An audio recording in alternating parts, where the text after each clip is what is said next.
Hello, my name is Jyme Beth Powell, and I'm going to talk a little bit about bits today.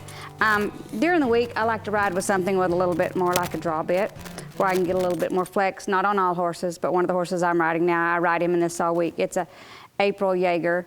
I ride with draw reins and a martingale, just a little twisted two-piece. That way I can get the flex I need in that horse. On my reins, I didn't explain my training fork. My training fork has rings, so that brings the horse's head to them.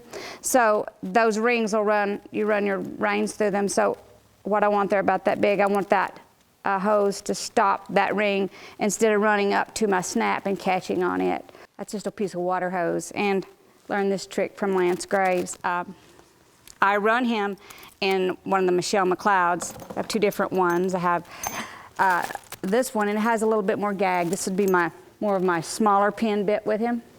If I'm in a bigger outdoor run, this I get a little bit more bite. This is my little bitier bit because I run a big horse now, but both of these bits of Michelle's I've been very happy with.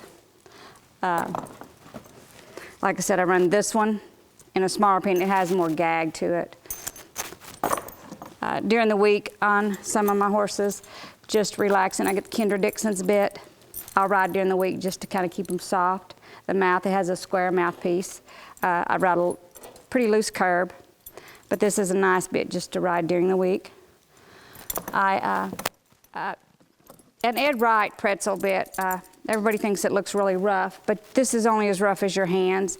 A lot of my kids that I do, the kids I do work with, I like this bit for them because they've got control, and yet it's not rough. It's a three-piece port, smooth.